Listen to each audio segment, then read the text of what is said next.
Blue, here. Turner, Yes. Neely, here. Brandon, Here. Rue.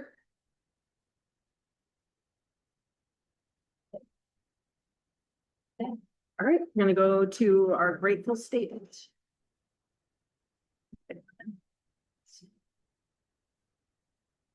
I'll go first. All right, Grateful for the attendance tonight for Todd. Grateful for all of the participants at all the meetings that Kevin has put on. I'm grateful for Kevin. Boy, presentation is wonderful. People that didn't want to vote yes before are wanting to vote yes now because of all the hard work you've put into that. And so I'm just grateful. This is East Marshall. I'm grateful for East Marshall, yes. I would continue that sentiment with, grateful for seeing the support in the community with the letter from Spiegel, with other supportive like comments on Facebook, and just hearing people saying, yeah, I'm in support and this is why. And it gives me a lot of hope. And I think the potential for the next 10 years is really looking up, and I'm excited about it. ditto. I'm grateful for not just Kevin's work. There's been a huge time commitment, whether it's people coming to meetings to learn more about it, or the Yes Committee, or any of the board members that have been going to meetings. It's a huge time commitment, but I think that the great part about it is it's recharged everybody. So it's had a positive outcome. So it's definitely not been just a drainage of energy. So I'm very grateful for that. I just think the energy in the district, not just around the bond issue, just in general, the energy in the district is so much better than we've had in the past. So it's exciting to see. So mine's a little bit different tune, but so I have the opportunity at work to sit around a boardroom table with 11 other people. And of that group, 3 of us are East Marshall grads or LDF grads or whatever. And just I kind of had a moment today when one of them came to me and asked me to bring Todd something tonight because he couldn't come, and just realized how many people I'm surrounded with in my own work community that are products of our district and our school, and how many people in our community. So just the fact that we can offer that experience full circle for people to, become educated and then continue to live in their community makes me proud. So. I'm grateful for, obviously being in the district, grateful to be in East Marshall. I'm also grateful that today was October 15th and it was our certified accountant day. And so thanks to all the secretaries and Cole and Allison and Janine for helping out with getting our count correct, which was awesome. And today was also our day to submit our title report. So we got those submitted today, which was great. So I'm grateful that all that's behind us. So It's kind of like tax day, isn't it? it's kind of like that. Way to stay too. All right, so we are going to move to the communication from the public. So this is our standard information. The board invites any member of the audience to stand and provide comments about items of interest or concern related to the district. Comments are limited to 3 minutes so that we can keep the meeting moving in a timely fashion and allow others the opportunity to speak. Comments from the public during this time are not limited to items or topics on tonight's agenda, but they are limited to matters within the board's authority. Please understand that because of the open meeting laws, we cannot discuss items not already on the agenda. Also, please remember you are making comments in a public meeting. Your comments create a public record, and defamatory comments will be ruled out of order and may be subject to legal actions. As a method of establishing board consistency and following established policies, comments from the public or any non-board members will be limited to this public comment section. We will not allow board table members to provide input on agenda items later in the meeting unless specifically asked by the board. This is a change from past practice, but a necessary one to facilitate the organization and flow of our meetings. Our chain of command is clear, and we pride ourselves on following that priority and encourage you to reach out to the appropriate individuals to follow that procedure if necessary. So we will now open the meeting for public comment. Thank you for your support of our district. Yes. I'm here, we are trying to get our daughter switched to South Haven right now. And it's nothing that the school has done, it's a matter of safety for our daughter. We've had a bad situation, it's just continued. We have proof, we have the text messages, we have the photos of views, we have all of that in here, just trying to get her daughter to a better situation. And reason that we chose South Tama is she wrestled there for a year, with her 3 years, which it has nothing to do with this. She's not gonna wrestle any some that we're moving for some sports or anything. It is purely a safety issue. A domestic violence situation with another student, and it is down to the point where it's just escalating. And I feel like it would be best if we had her away from the students. And it is, it's not only him, she has created contacts still. But we have to separate them physically somehow, and this is the only way to do it. If I had another route, I would, no way, she's a 50-year-old girl, blinded by love.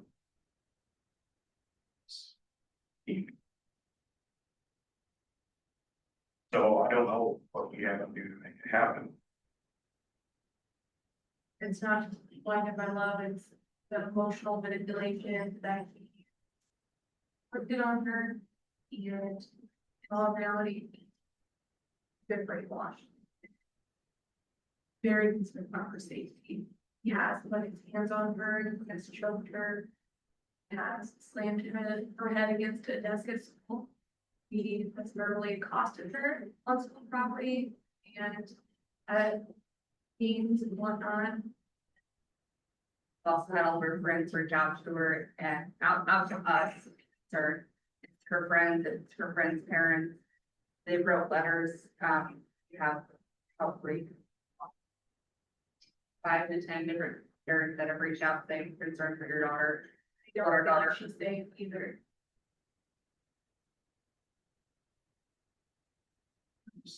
We're trying to choose the best thing for her. We have 4 kids in our school district and like we love the school district, really do. We appreciate everything that all teachers and all the administrative has done for us too. Just we are really worried about our one daughter and to figure out like the situation is quickly as possible.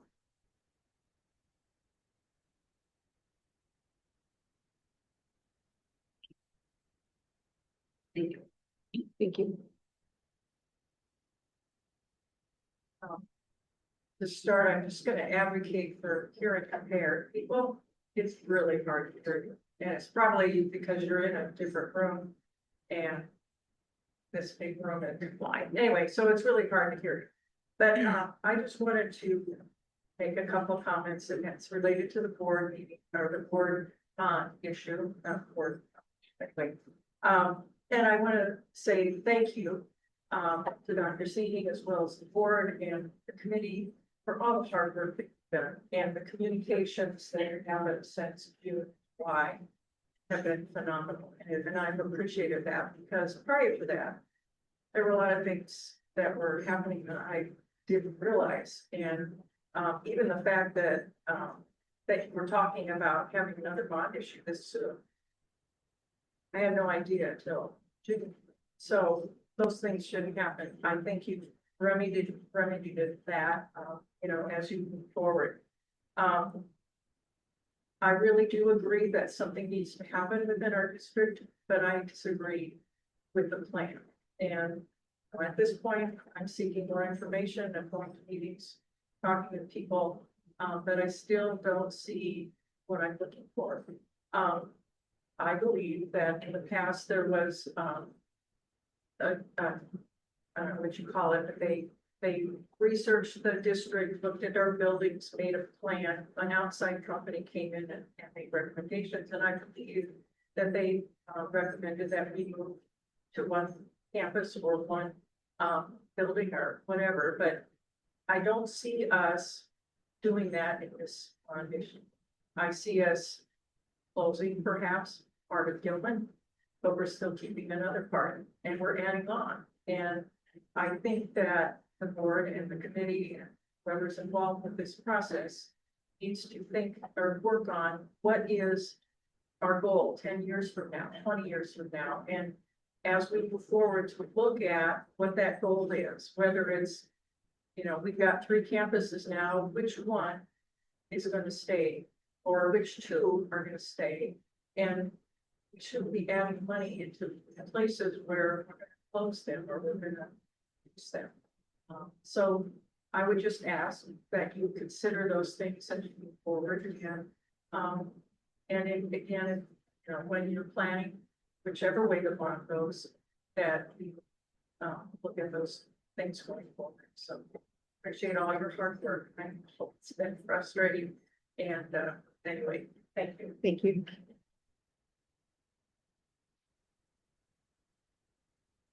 Any other comments?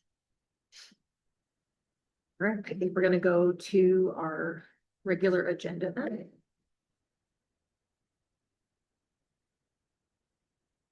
So the first item on the agenda is the approval of the agenda. So, can I get a motion? I can for- make a motion to approve the agenda as presented. And can I get a second? I can second it.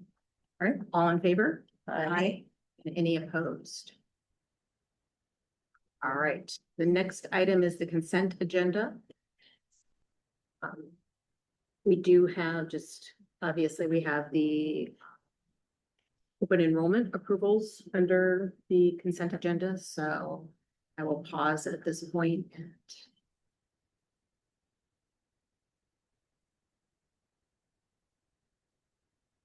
We typically do each of the consent agenda items. Individually. Individually. Yeah. Yep. Okay.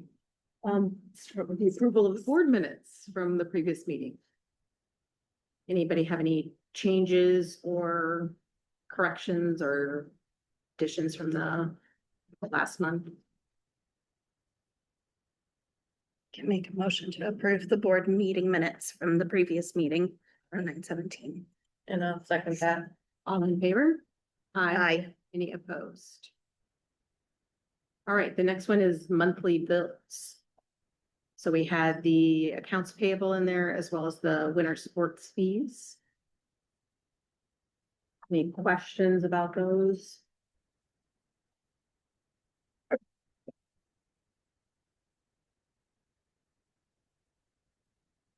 I can make a motion to approve the monthly bills as presented.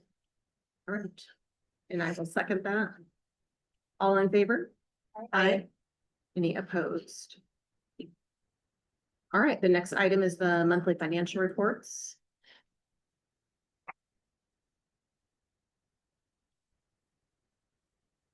I would make a motion to accept as presented. Can I get a second? I can second it. And all in favor? Aye. Any opposed? All right, the next item is the open enrollment approvals. I think most of them are already current students, so there's not a lot of moving in and out, right? And then we have open enrollment outs.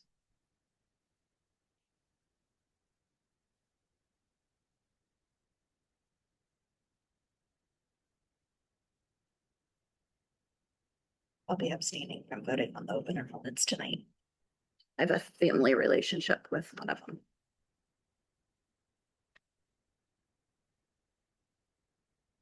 I would make the motion that we approve the open enrollment approvals.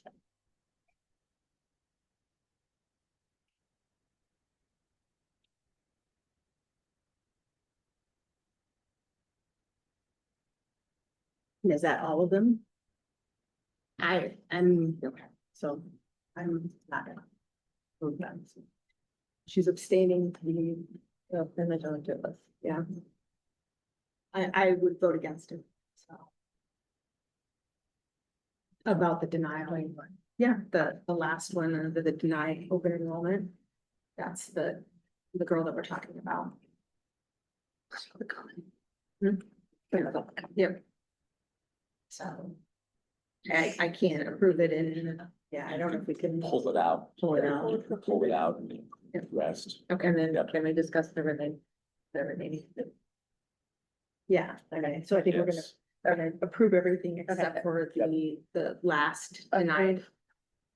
Approve as presented, other than removing the denial for just Abigail Wilson.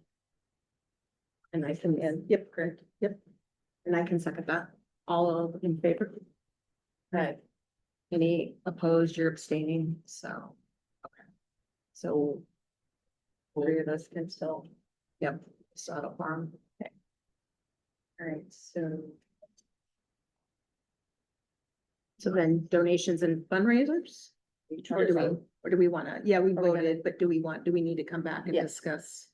After or do we want to discuss it now? You approved them all except for the last one on. Yeah, we're not approving the denial. Yeah. of the- Yep, got it.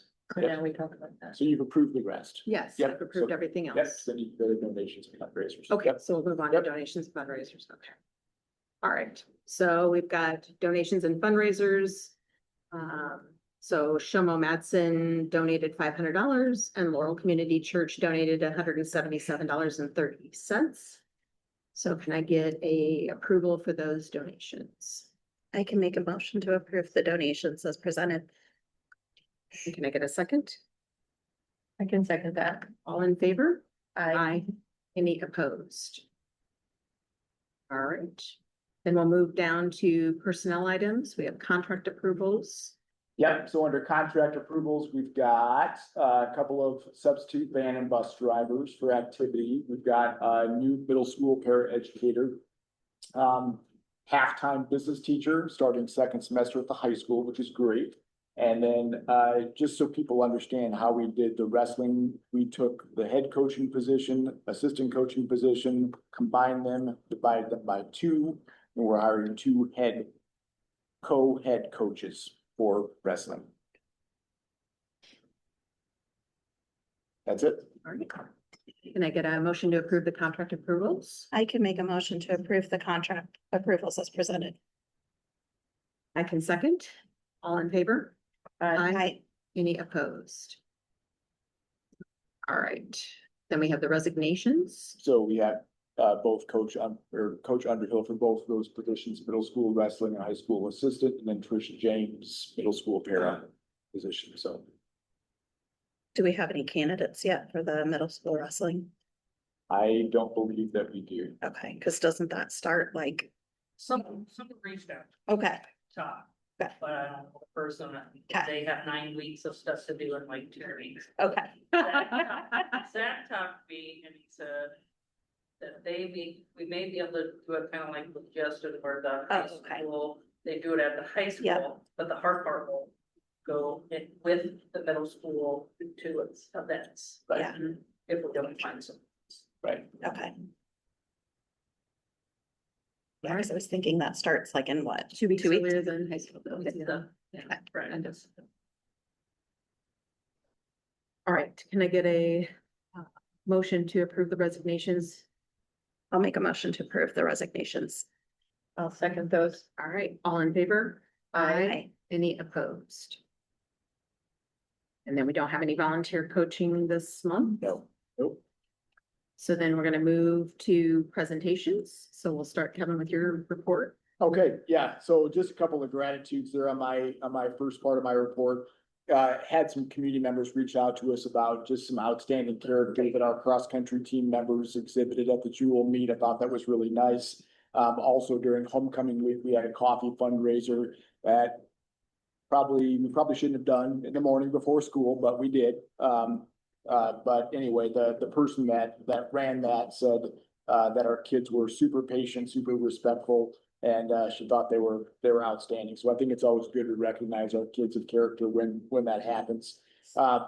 Huge thank you to all of our Yes Committee members, from Ms. Tarbell for driving the bus to a football game on a Friday night On the other side of the earth. on the other side. of the Yeah. state, while her daughter had homecoming activities.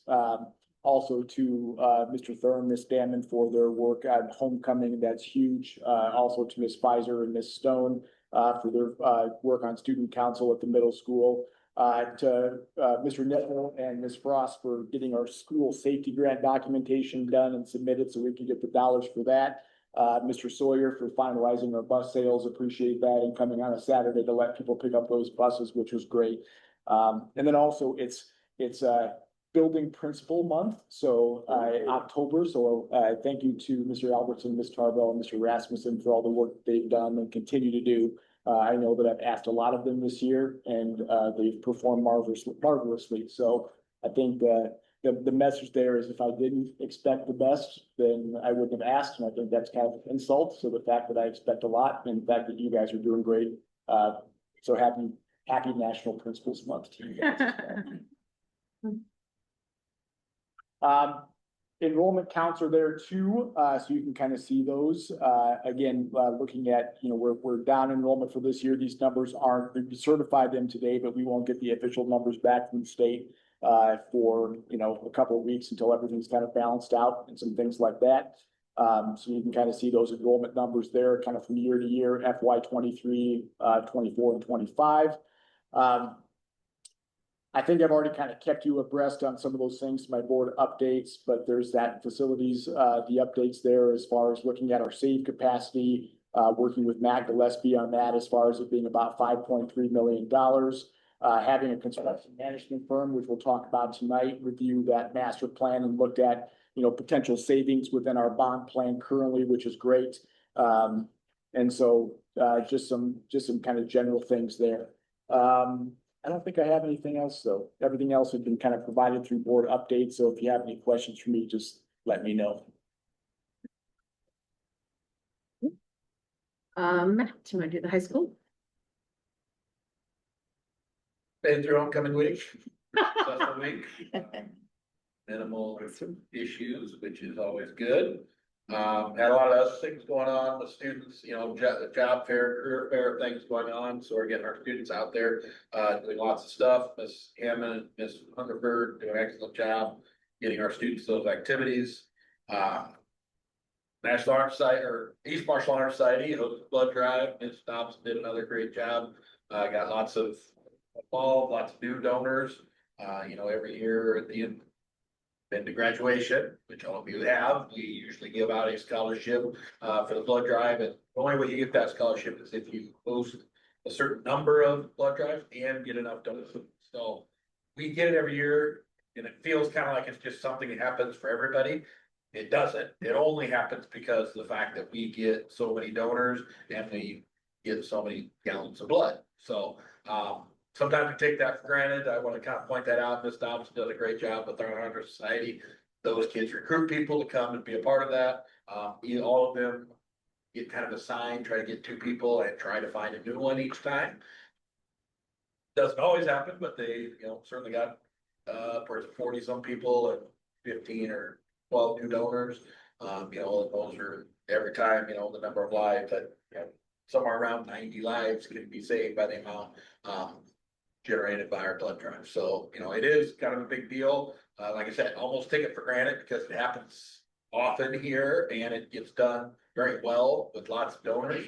But it's not typically normal. I mean, I will come and talk to the people that, from Life Serve that work with us. They are always very appreciative and they always speak very highly, of our group that have hosted and all the things they do. So, give some of those kids a pat on the back. And Ms. Dobson, it's a great thing for our school and for our community that they're doing. It's great. It's a service type project that I think instills our kids some of those values we talk about when we get back to Community Day. Just another example of, teach our kids, give back and find a way to help support your community.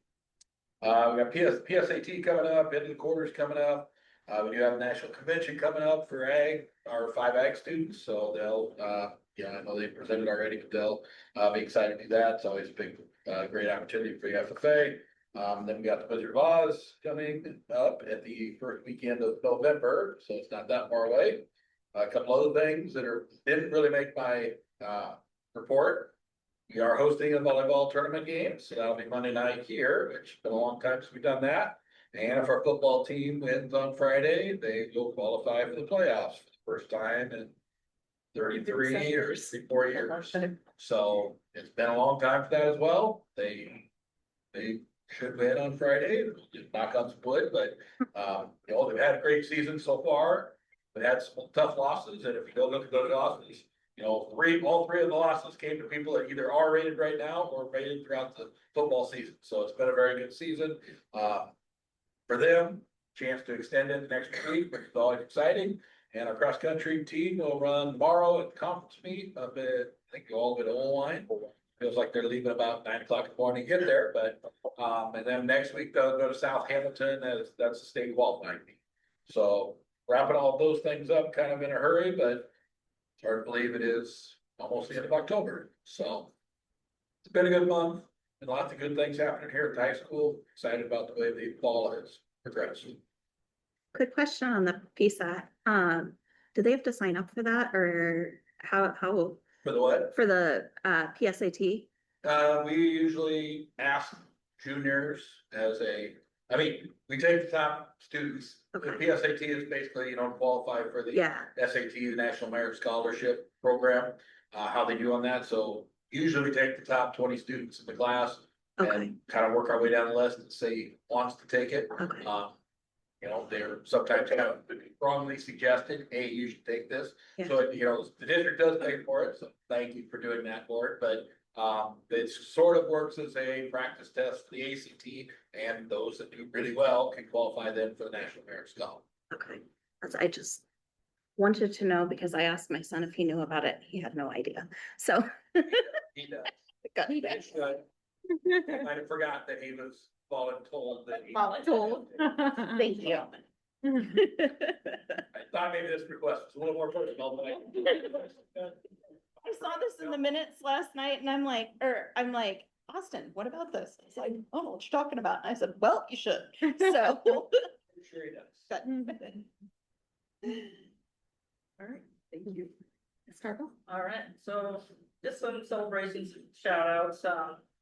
I guess I would probably say this too much, but this year the staff really seems to be working together. The systems that BLP and Mr. Sin and I have kind of put in place and they're working. We're seeing students be successful, so just kind of proud of that. Ms. Stone and Ms. Visor recruited new members out of the 6th grade for student council, so that's up and running now. So they've had a homecoming pep assembly, dress up days, and they've been kind of doing the concession stand for us too.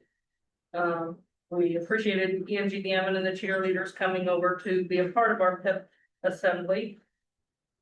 Been in the science room a few times. It's kind of always fun. I encourage you, if you ever get in there, to come on a lab day, because it's fun to watch how Mrs. Stone sets up her labs and gets the kids engaged, and does it so successfully.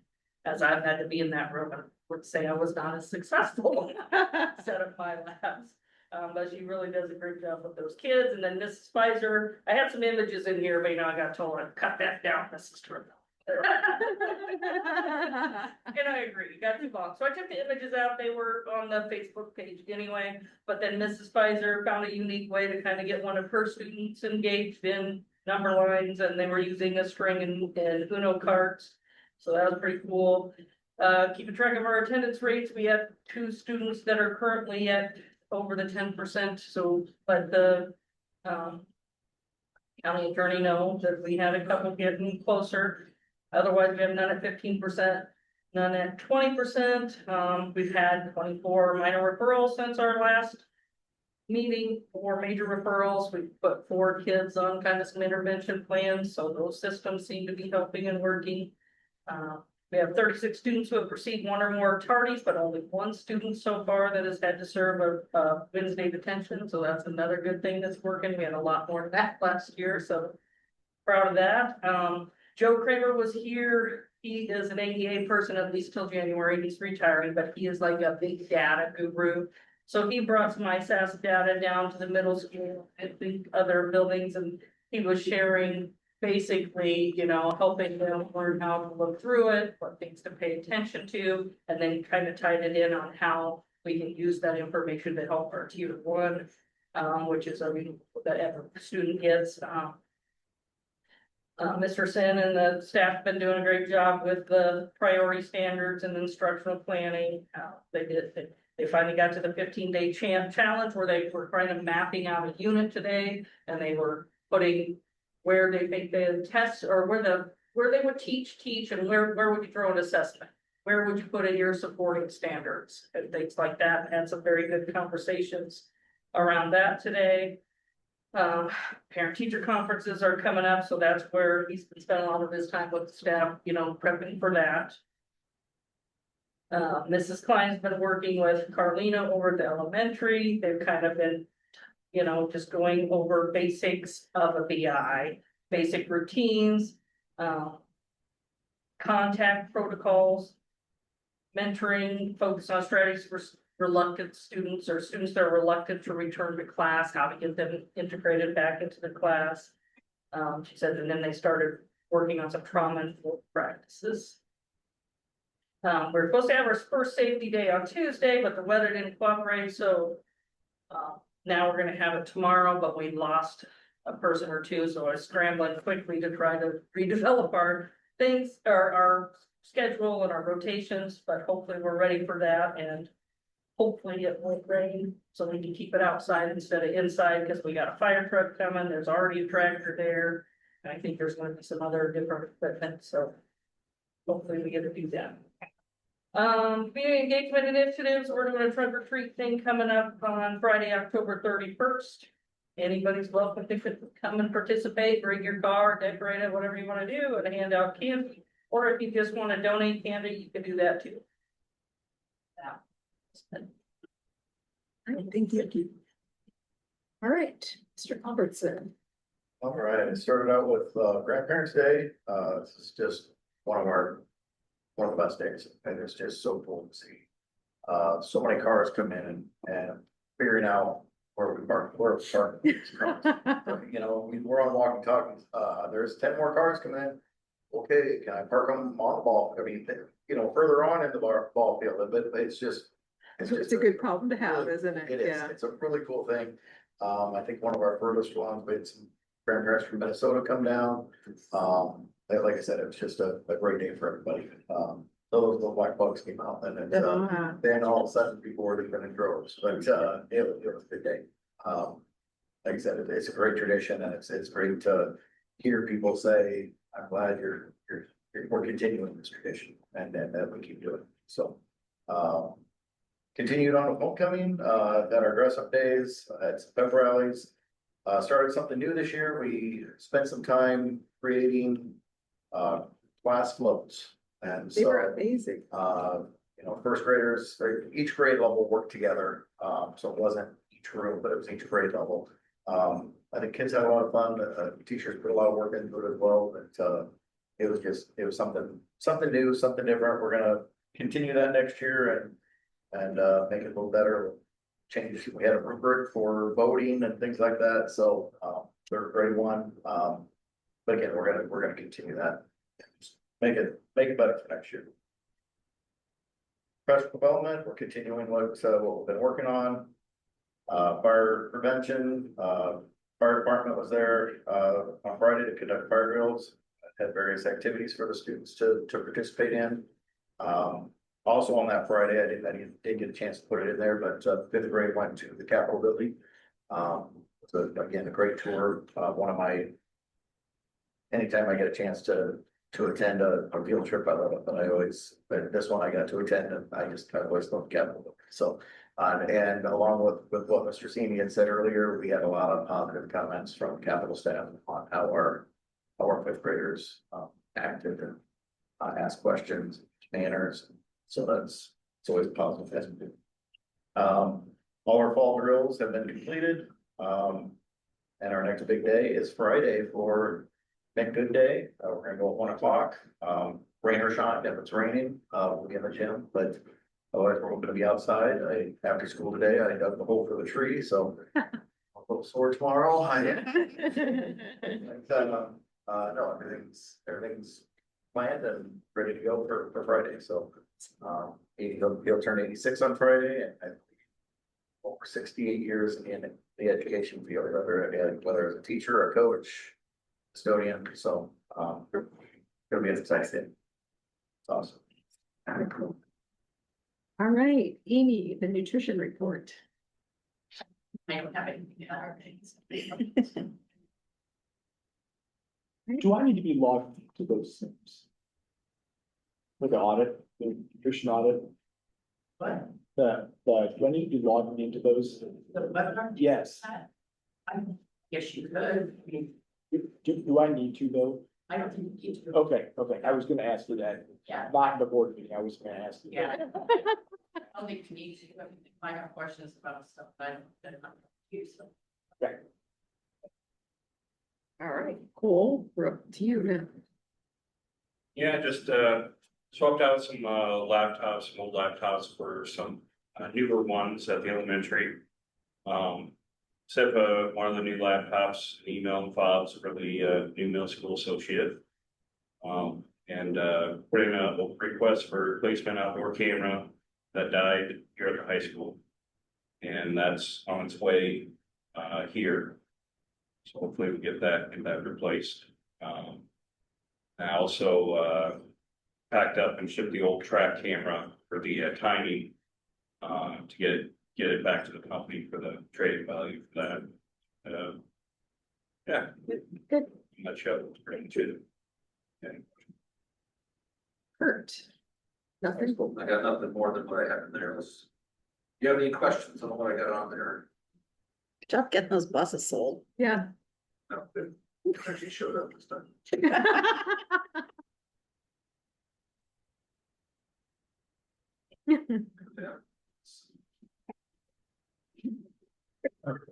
Great.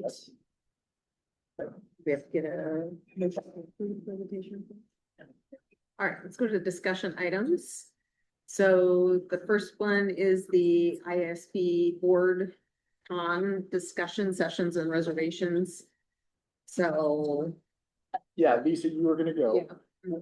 Was anybody else get you signed up? I can go on the 20th. Are you on the 20th? I'm going on to it.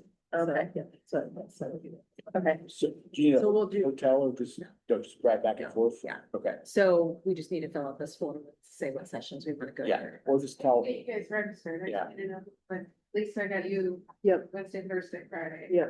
And you're gonna be the delegate, right? So normally we vote on the delegate.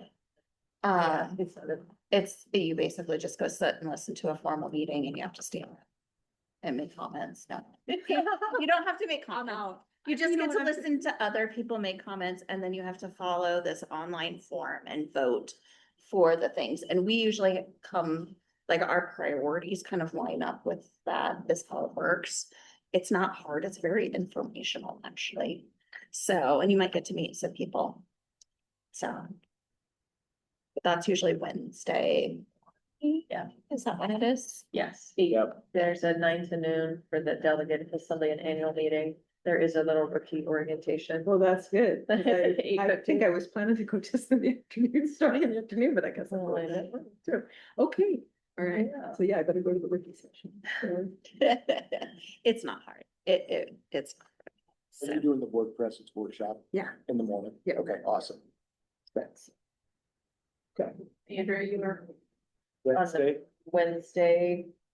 I haven't thought about Thursday, but I think I'll go with, or I guess that is Thursday, sorry, the Thursday, 20th. the 20th, the full day. And yeah, I think that's probably good. Once I vote you out. I'll be prepared this time. I'm not so sick. Uh-oh.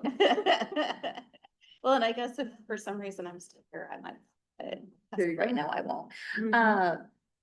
And just also, I did happen to talk to somebody that is running for a seat that would be interested in going. In the And- green. No, no, no. Oh, okay. The person who's running for Billy Gilman, see is interested in going Okay. if he's voted in. Yep. So just FYI. So far, that's the only candidate, right? Yeah, I think so. Yeah. He asked me what he needed to learn if he was voted in. And I said, well, here you go. This is like right away and it's very good.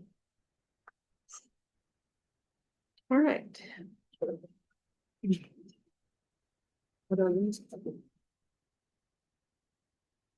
Anything else for that? No. Nope, none of that. Okay, paraprofessional salary hourly pay schedule. This is just a discussion item this month, obviously, and it might not be anything for any other month, but we can at least discuss it. I wanted to kind of bring this to your attention. If you click on that link there, and of course, I'm not plugged in here, so nobody else can see what I'm looking at, but.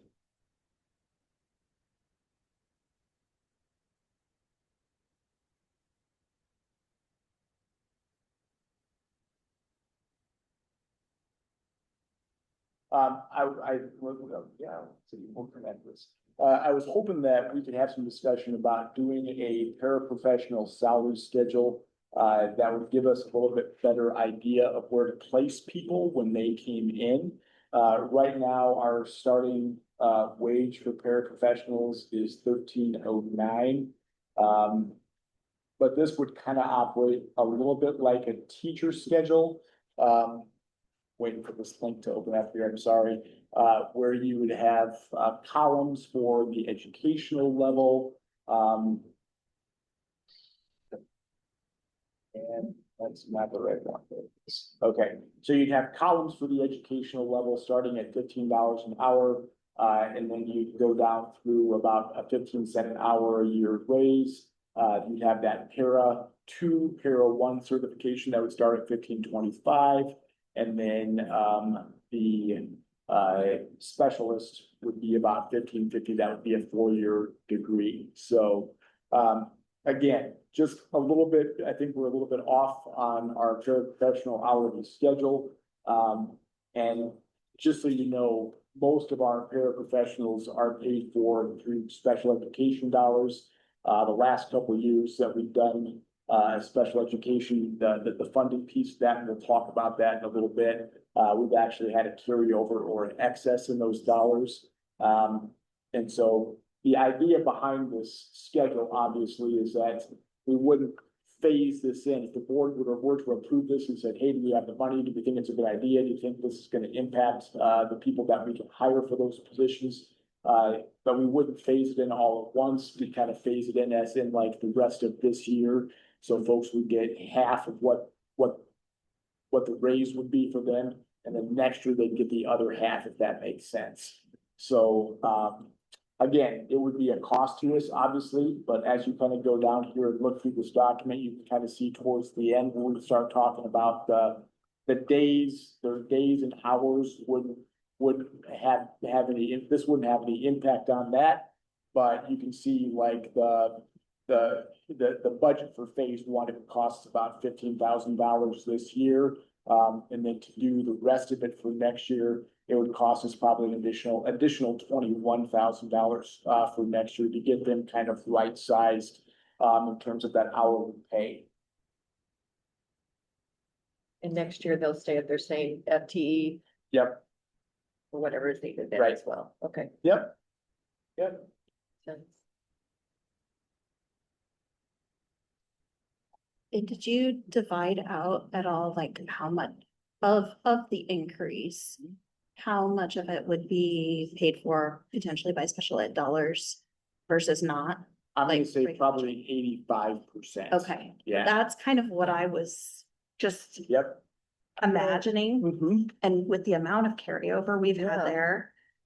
I mean, I know we talked about the fact that from a carryover perspective, if we don't do something with that, it's gonna get questioned at some point. It will. And so this is a very good solution to that, as well as a huge benefit to our workforce that has high turnover. Yeah, that's, So my only suggestion yeah, with that is maybe looking at compressing that ladder a little bit more. okay. and when or not compressing, but like, I'm thinking the years of service piece. Getting people to that top rate quicker. Because most of the time you're not keeping people 31 years in a para position anymore. It might be 10 years. And so I'm just thinking from a retention factor, and maybe you have a cliff. Gotta remember, you gotta stick with me as an HR person. Yep, yep.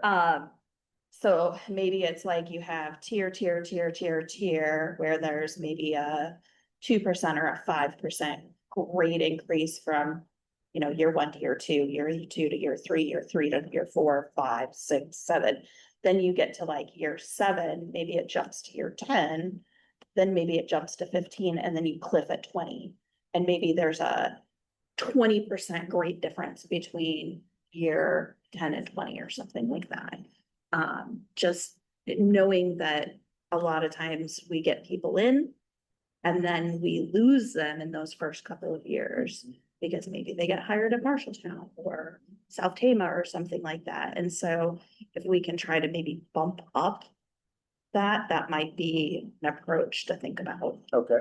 How do these compare to Marshalltown and South Tama type of? We'd still be lower than Marshalltown. We'd be about on par with South Tama, and Newton would be higher than BCLUW, GMG, and North Tama.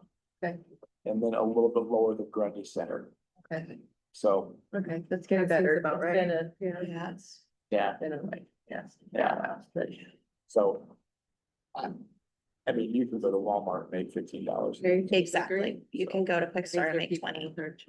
What? Yeah, but we've lost people to Quick Start for $20 an hour I don't have salaries. that. Yep. So.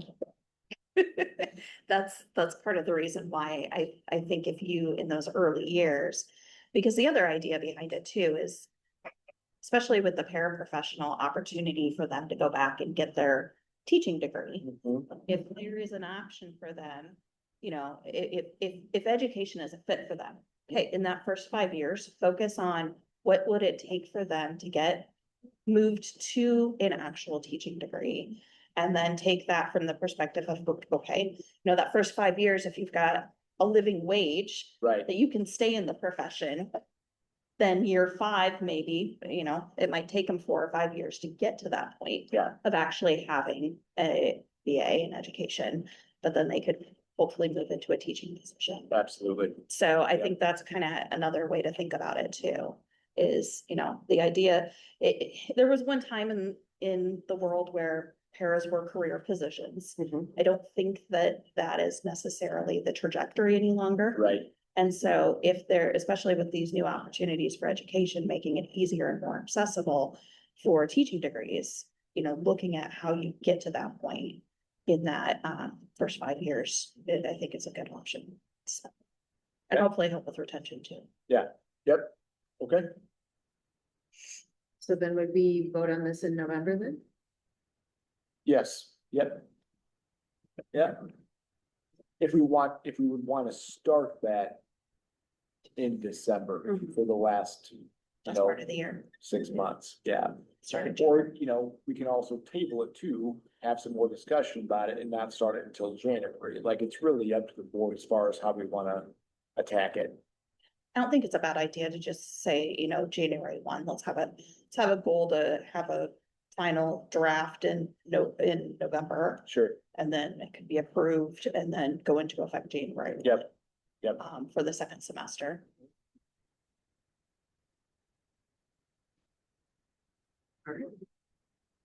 So next is the November board organizational meeting discussion.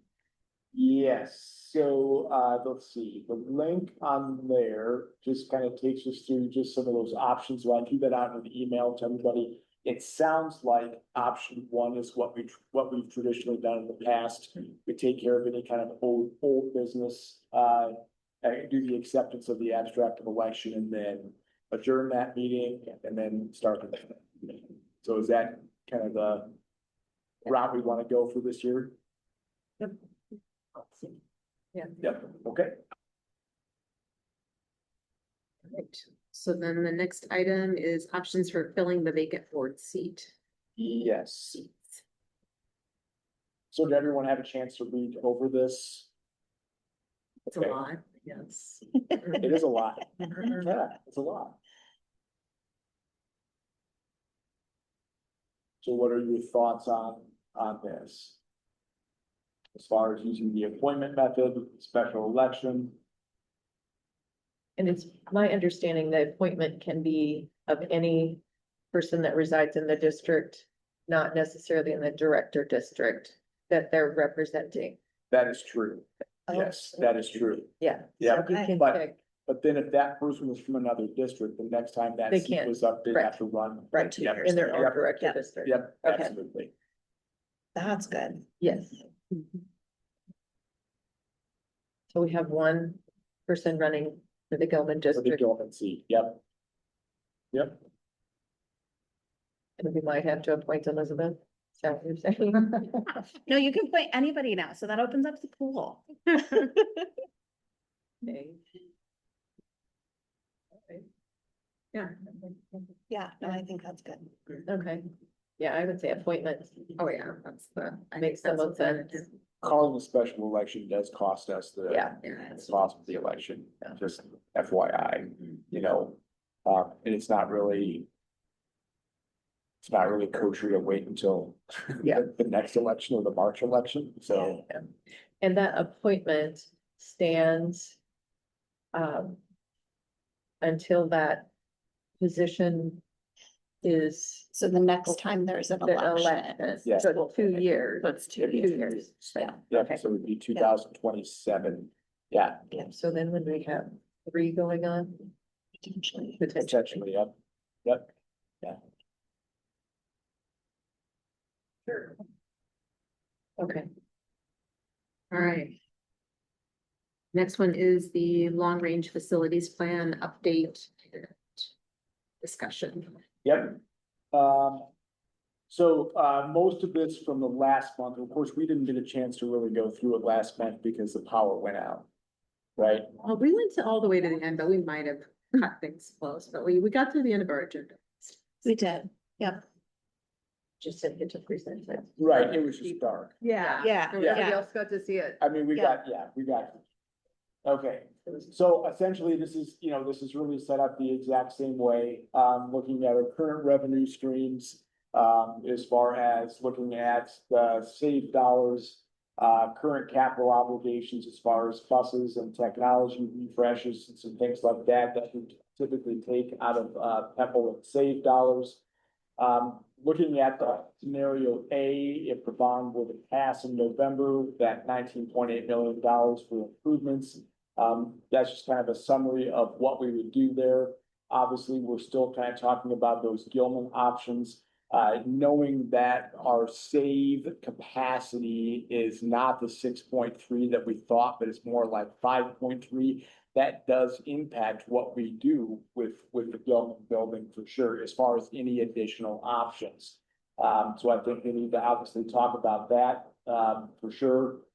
So, thinking about that as well, that also kind of plays into that overall timeline as far as the LeGrand building replacement too. So right now, in terms of that phased approach, that would be more of a phase 2 option for that LeGrand building replacement. So that would be looking at demolishing that 23 building in LeGrand. That would be more of a 2027, 29 type of a timeline. But remember, like, the longer we wait on the save dollars for that, the more that we'll probably make. Or not make, but we'll have to spend. So like issuing those save bonds later could also include both the Gilman and the LeGrand options, which kind of put us into a nice like $5.3, $5.4 million pool. But people have to understand that those two options are secondary after we get the new classrooms built at Laurel and LeGrand. So, we'd attack that later, obviously, once those classroom spaces are built. The reason that want those spaces built is because if they're not, we're either putting kids in the Gilman building for another 3 or 4 years, which we don't want to do because we'll have to put money into that building, which we don't want to do. Or the other option is that we're spending $400,000 on portables for 2 years, and we don't want to do that because that is money down the drain. So we just know that if the bond goes and we can get these things built like that, that's the next thing that we would have to do is do the save resolution. At first, I was talking about December of 2025 to do that. We can't do that. If we did anything, we would have to do that later on for sure. We'd have to make that commitment to the voters, say, yes, we are definitely planning on doing it. It's gonna be the job of this board to do that, and make sure that people understand that. So that kind of lays out, the years, the timeline there as far as, both the Gilman option and the LeGrand option. It does, like I said, even if we looked at extending that save out for 2027, that would give us a few more hundred thousands of dollars of save revenues to attack both Gilman and LeGrand. So it wouldn't necessarily have to be done in 2026. We could wait and do that a little bit later on. And then in the process there, we work pretty hard to save our save dollars and rely mostly on PEPAL dollars, okay? So obviously then that phase 3, as far as that March of 2027, that would be more of a PEPAL enhancement. So that would be, after we've issued those save dollars, we know that we're going to be using about 70%, 65, 70%, 75% of our save dollars. In March of 2027, we probably do a PEPAL vote. And I know people don't want to hear this, but it would probably be to maximize our PEPAL in March of 2027, or a better option for us would probably be to move 67 cents from our management fund to PEPAL. Either way, we have to have voter approval to do that. So that would give us about another $240,000 to put into PEPAL for facilities and buses and things like that. So that's kind of 225,000. Yeah, I'd say 240, but probably about 225,000 for that. So again, that also helps reduce that 23 building timeline in LeGrand by about 1 to 2 years if we would do that, rather than push that out even further. So you can kind of see where that would go. And again, this is all propagating on the notion that the bond would pass. So that whole first part, as far as the phase 1, phase 2, phase 3, and phase 4, that would all be if the GO bonds would pass this November. Okay, so it's a completely different story though if it does not pass, right? So if it does not pass, then you can kind of see that summary down there as well. That's just if the bond passes. So in that scenario B, where the bond would fail, like we'd have to have a pretty immediate response, that is probably where we'd want to do a save resolution pretty immediately, and then shoot for a March of 2026 PEPAL vote to increase that then. So if the bond passes, we can hold off on the save resolution. We can hold off on anything PEPAL until 2027. If it does not, we're really going to have to kind of go into like emergency management mode here, and try to figure out what we can do with only save dollars and only that additional 67 cents from PEPAL. And then I would also say too, that middle school building would have to close sooner than later. Because that would save us dollars, okay? So again, even though I'd say immediate closure after the 26-27 school year, I would still call that immediate. Both 7th and 8th graders would come to the Grand. 6th grade would move to Laurel. I'm not really quite sure where we would put them in Laurel, but we definitely have some safety and some overcrowding concerns in both of those buildings. Through that process too, we would probably have to do some staff reductions there as well, because we know we have duplicate staff or overlapping staff to serve 7th through 12th grade students in a lot of content areas. There would be some support staff reductions as well, administrative positions as well, looking at probably an annual savings of $210,000. So again, with no bond money and very limited PEPAL or save dollars, that means that we're kind of back to using general fund dollars to support our buildings, which is something that we really don't want to do. We just don't. Okay. So that's where that March of 2026 emergency Pebble campaign comes in, where we really try to have to convince our voters, hey, can you at least give us 67 cents on your assessed valuation so we can start doing some improvements? And even then, you know, that additional $225,000 a year, we can't bond against the voter approved Pebble because we've got income surtax in there. So that income surtax amount prevents us from passing any kind of futuristic bonds against Pebble unless we reduce income surtax out of there, and then we don't have as much money for those Pebble funds. Okay? So then just kind of on the critical infrastructure patches, just some things that you would absolutely have to do with those dollars. And again, but we're still operating again 3 campuses for a while, for at least another year. And then putting some dollars, we'd have to put dollars into the 1923 building, which again, I don't think anybody wants to do. And then looking at those modular classrooms that we would also need there too.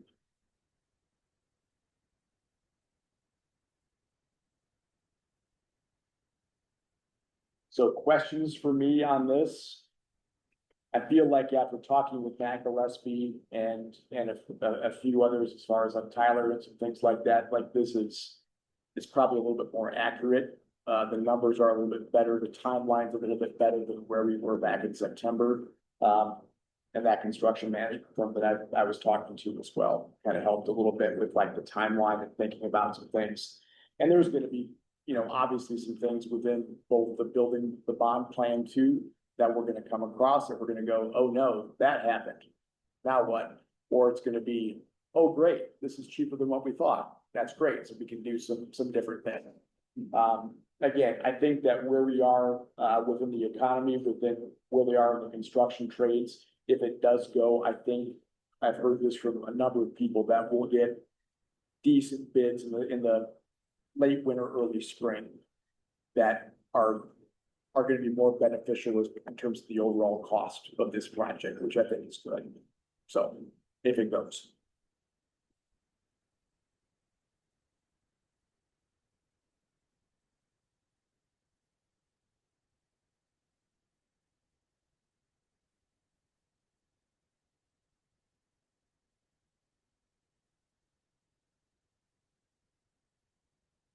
Questions? Thank you for putting this all together, Kevin. We appreciate it. You're welcome. Yep. If we choose the option 3 for, this may be just getting ahead, but if you choose the option 3 for Gilman.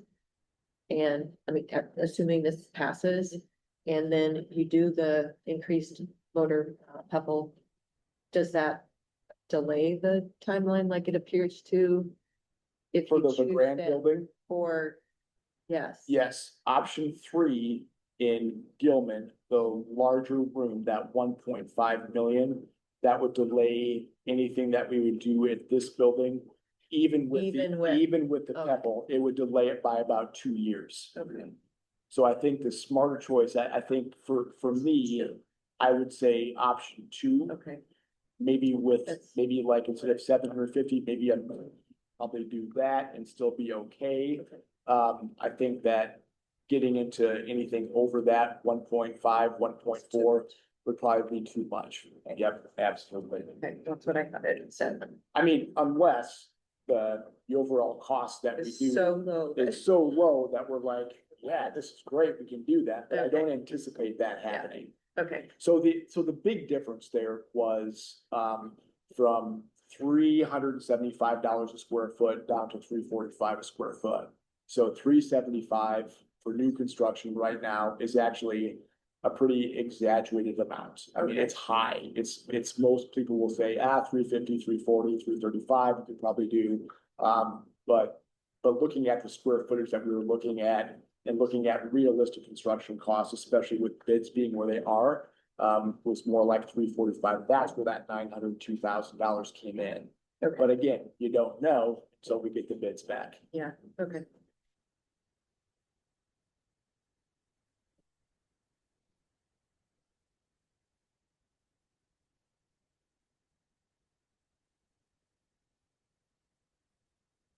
Anything else before we move on to the next one? And the other thing too, let me just throw this option out too. If you don't feel quite comfortable with this, like actually approving it, we definitely could wait until the discussion where we start talking about construction management firms. Because if we were to hire a construction management firm, depending on the bond, they would be the ones to give us more exact numbers and a better timeline for this too. Even though the main scope would be working on the bond, but whether we're talking CMA or CMAR, they're still gonna help us with that, okay, now what, right, piece of it, so it's okay too. Kevin, can you print me one of these off I can, yeah. Yep, I can, here today? yes, I can. Perfect. Yep. Thank you. All right, so the next agenda item is construction management discussion. So this is what Kevin was just alluding to, the difference between CMA versus a CMAR. Yeah, yeah, this is big, right? So I'm not sure if you had a chance to like look this over, but I just kind of want to break it down, pretty simplistically here, okay? So a construction management firm is gonna help us out with this whole project, right? And we talked about this before, there's that design bid build, which is pretty traditional. And if we were just gonna put a small addition onto one of our buildings, we could probably handle design bid build with contractors and an architect and be okay. When you have multiple contractors and multiple subcontractors happening, And multiple at locations. multiple locations, we really need to have a construction management firm. Typically, school districts were always pretty attuned to just using a CMA or design bid build. So construction management as agent is typically what they would do for major projects, or they would do design bid build. In 2021 or 20 maybe, the Iowa State Legislature passed a law where we could start using public funds for CMAR, construction management at-risk firms. Basically, a construction management at-risk firm will be one that does a lot of the construction themselves. But they also act as your overall construction management firm for the entire project. So they are the single point of contact to do bidding. So we only deal with one company. We're not dealing with multiple bidders, okay? The overall costs really aren't much different. So we're still gonna add some project costs to this by having a CMA or a CMAR. The difference is, if we had a CMA, that would be saying that they would have a point of contact in the district that would be a district maintenance director that had construction, plumbing, HVAC, and electrical backgrounds and permitted backgrounds and all that stuff. Well, we don't have that, right? So we would probably go with more of a CMAR firm. So basically what this whole document does is it kind of takes you through kind of what the differences are. I think it's probably, once you get down to the bottom here, there's kind of the case for, the case against both of those. But there's a nice table that I found that I put in here and kind of mocked up a little bit. So like when you start thinking about budget protection, for example, like a guaranteed maximum price is what the construction management firm at risk will do. We'll say, okay, you've got $19.8 million available for projects. We have to stick with 19.8 million. That's it, right? And any cost overruns, any change orders, anything, they're responsible for, okay? A CMA will tell you that the CMAR is not responsible for those, that will get back to you, but what you put in that A1, A13, 313 contract with them is that they are responsible for cost overruns and everything else. So it's their job to get this done on time, or else they're the ones who are spending their money to get it done. Okay, so it takes a lot of, that's where the at-risk comes in. They're the ones who are at risk of getting these guys, getting them to work, making sure the subs come in and making sure the bids are correct. So that's where they kind of stick with that GMP, that guaranteed maximum price. Again, so they bear the risk of those cost overruns within those parameters, whereas with the CMA, we bear 100% of the risk. We just hire one contractor, the CMAR, whereas with the CMA, we're hiring multiple contractors. Again, the CMAR holds subcontractors. And then the contractor performance, the CMA is really only advisor to us. So if I say, hey, I don't like the way that those windows look in that building, the CMA can come back and say, oh, sorry, Kevin, that's the way the contractor did it. okay? Or the CMAR guy is gonna say, no, we gotta make it right, and we gotta make sure that it still fits within the budget, okay? So I think, you know, there was questions that I put down, there's some like frequently asked questions. So like, what is our risk tolerance and financial capacity? So like, if we knew that we were gonna try to pass a bond for $19.8 million, but we knew that the overall cost maximum was gonna be $16.1 million, which is dumb, because we wouldn't ask for the voters if we knew it was gonna be $3 million less. But if we had like all this extra PEPAL money, or all this extra SAVE money, or all this extra general fund money sitting in the bank that we could use for cost overruns or whatever that we might need, then definitely we could probably use a CMAR firm. Because if we don't, we're on pretty tight margins. The CMAR is actually probably the better choice for us there. So that kind of gives us a little bit more protection there. That other one, the staffing. So I think this is a great question, and we can all laugh at this too, because can the superintendent realistically manage contracts and coordinate between multiple prime and trade contractors while maintaining other responsibilities? The answer is no.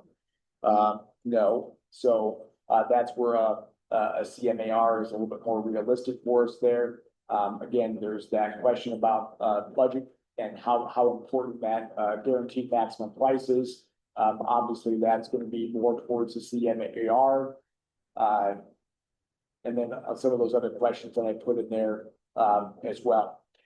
The other difference, this whole thing, is that we can go out tomorrow and say, we're going to put out an RFP for a construction manager as agent, okay? And we can collect presentations. They can come to us in the November meeting and they can do presentations, and then we can select a construction management firm as agent. The CMAR is a little bit different. So we have to do RFQ, so request for qualifications. We have to get together and put together a rubric as far as how we're going to score those. And then we invite 3, 4, 5 firms in that we want to utilize. We score them with the rubric, and there's a specific timeline that FEH would help us with to do this. But it's a little bit more of a formalized and transparent process, right? So let's say that Andy's on the board and Andy's nephew runs a CMA firm, right? And Andy says, hey, Kevin, I think we should hire my nephew's firm to do this work. We could do that. And there's nothing within the public domain that says that we can't do that. It's nice to have options, obviously, but as a board, we could do that. CMAR is much more transparent. We have to have a much more formalized process to do a CMAR, which actually is good because it forces us to look at other options and to look at what they can bring to the table, what they're going to be responsible for. And there are some CMAR companies that actually manufacture their own building goods, like their own stuff. So like we make our own trusses. So we don't have to worry about getting these things shipped in on a slow boat from China, right? Or we make our own cinder blocks, so like we never have delays in product, right? So those are some kinds of things that we might want to hear about if we would choose a CMAR over a CMA. Not sure if that, I know it's a long document. I know there's lots of information No, there. I mean, I think as you read through the FAQs, that to me, it answered itself. And we're not equipped to do a CMA here. No. Yeah. So, What I'm curious about is, was our relationship with Estes Group a CMA or a CMAR? Neither, Okay, Yeah, it was, neither. weren't they just a consulting to be able to well, look at but the, they took care of all of the, with the derecho, they took care of everything for us. yeah, And so they managed who came in. they managed who came in, we paid them directly. So then that would have been more of a CMAR. Okay, that's what I was It must have been thinking. more of an emergency situation where Yes. they Yes, did select somebody for that. Yeah. correct. Yeah. Because we were already, so like, they came in and did our assessment that spring. Yep, Derecho happened in August. yep, And so they already basically had everything on us and Sure. said, we can get started tomorrow. And so that's part of the reason Yeah. that we started working with them. But they did manage everything for us. Because we even had situations where we had people bid onto the project that they selected that then didn't fulfill what in a timely fashion. right, So they were the ones who fired them and hired somebody else. yep. So, we worked with them for that, 18 months after the derecho to manage all of the projects related to the derecho. And then, there were things that, like, from a quality perspective, they weren't satisfied how they were taken care of. Sure. And so they came back in and said, okay, well, we do this instead. And so they brought people back as well. So our direct relationship was with Estes and not with the companies doing the work. Yep, So. yep. I did receive a call. So did I. I did as well. Okay, Caleb Benzing is a former student and Mrs. Benzing's son, and he works for De Novo. And he wanted to make sure that we recognize that there were local people that would be able to manage the project as well. I think he said Ken Smolt would be a potential, we call that the project manager in here. He said it's something else, but I guess, I mean, initially I was like, oh my goodness, yes, you have to go with the CMAR because first the risk, the holding to this cost that we can afford and that's it, making sure that comes in under at budget or below. I did have concerns with, well, are they going to be transparent enough to not inflate prices or bids that we could actually be saving money and we're not, and with the CMAR. And so, I mean, he was very obviously trying to advocate for his company, De Novo, to be able to say, these are local people, then I think you can trust them. These are great people. Yes, I would kind of try to figure out, like, tell me how he made it sound like, oh no, they'd be managing, they're doing these things. And so when I was comparing in the document, it was like, well, are they actually managing? Are they not managing? I mean, I don't know, he's the accounting finance guy. Yeah. So it's kind of like, well, Well, and if you go back to our relationship that we had with Estes, you know, I honestly, I would say, just from the perspective of the day-to-day piece of it, I felt like they did do that for us and come in and say, okay, like, I remember there was a conversation we had about a bid that they got, and they said, we don't feel that choosing this bid would be best because these are the things that they didn't scope into their bid. This bid, yes, it may be a little bit more expensive, but these are things that they scoped into the bid. And so I think this was like HVAC, if I remember correctly. And so it was like, well, yeah, from an HVAC perspective, we do need these things in the bid because it was like continued follow-up and stuff. I think there were some additional things with it. So it was like, yes, we should go with that one because we get the services, like the full extent of the services we need. So I felt like, at least in that relationship, they advised us well, so we could make informed decisions.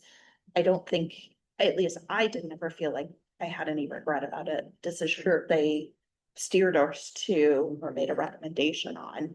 But it also, I feel like, made the process much more efficient because we did get things done quickly. And I like the fact, like, I know it was at Marshalltown. I don't know what kind of relationship they had or whatever, but I know that they had, and they were working on, I think it was the roundhouse. They had issues with follow through with a contractor and literally, like, I think they had to go through litigation to Really? get out of that. And so, I don't want us in that kind of situation.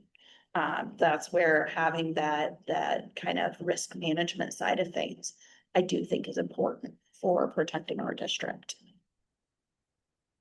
I mean, when I looked at it prior to any conversation, I was like, absolutely, we need that protection. We need the full management scope. And it sounds like you can write in things to show like, okay, we share any leftover, you know, or any cost savings. Any cost savings Yes. is like, this is how much we get back or whatever. So if those things can be written in, I think that makes sense. And use because- local contractors whenever possible. Yeah. Like, that was one thing with Estes, at least. Yeah. They did try to use local contractors whenever possible. Absolutely. Because one, they knew that the people would come in and get the work done. Right. Because they had a vested relationship potentially with the school to continue to do work. Well, and that's taken property tax dollars that we get, we're back. into families and back into Yeah. businesses. And that, again, on that rubric that we create for the selection process, we could say our number one thing is that we go with reputable local firms first. Yeah. Number two thing is that the construction management firm is no more than 60 miles away from Gilpin, the brand, or whatever it is, because we want them accessible, like we want them close. We want them to know that there's gonna be somebody here all the time. We could say that we want a site supervisor, like in the district, like every single day. Like those are some things that we can Yeah. do with that. Makes sense.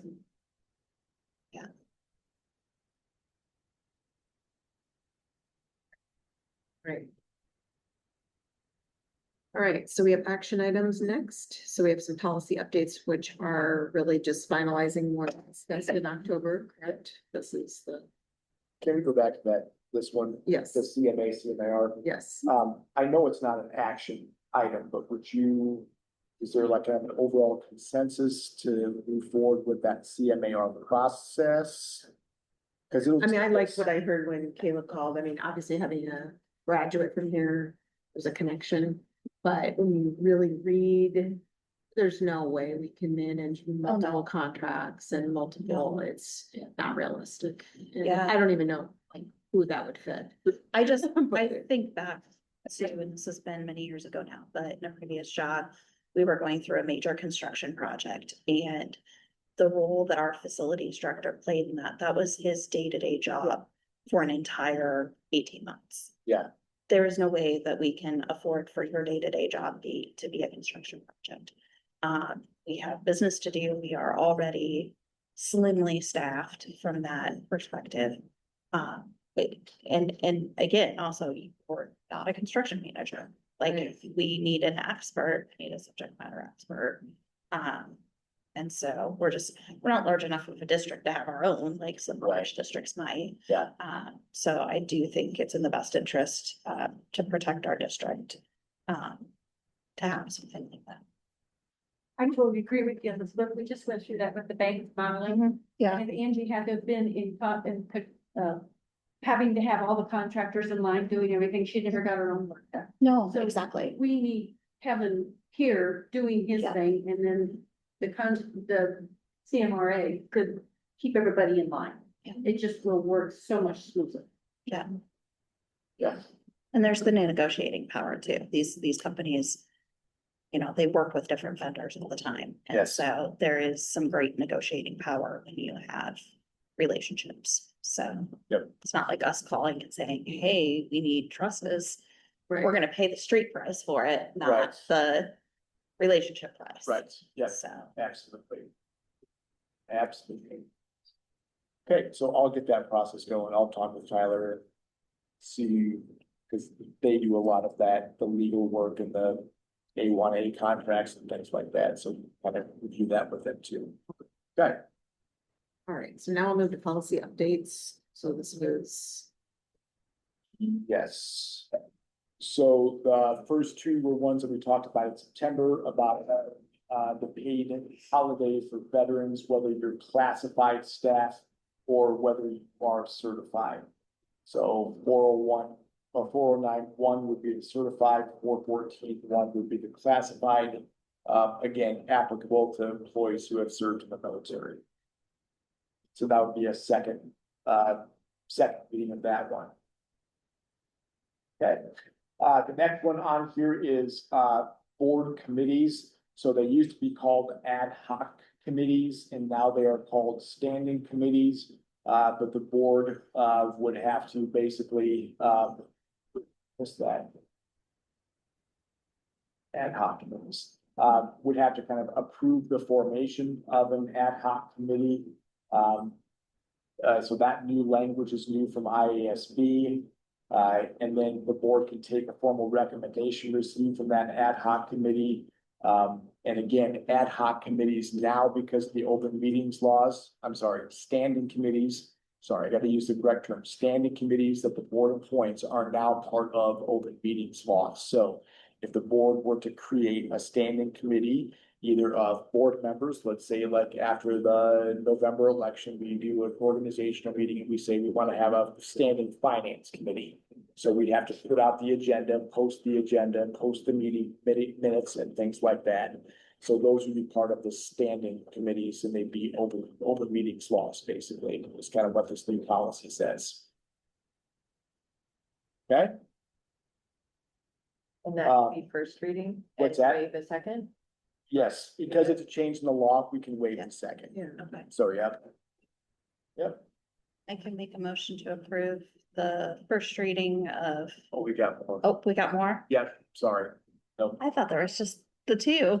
yeah, no, it's okay. So this is the 208. R1 is just simply a regulation. So this would go along with 208, the one that we just talked a little bit about the standing committees. So basically, we can maintain standing committees, but we have to list those standing committees. That's why it's in like a peach color. When I put things in green, that's the new language from IASB, that's the change, that's the legalese. When I put things in red or pink, that means that that language is no longer, is gone.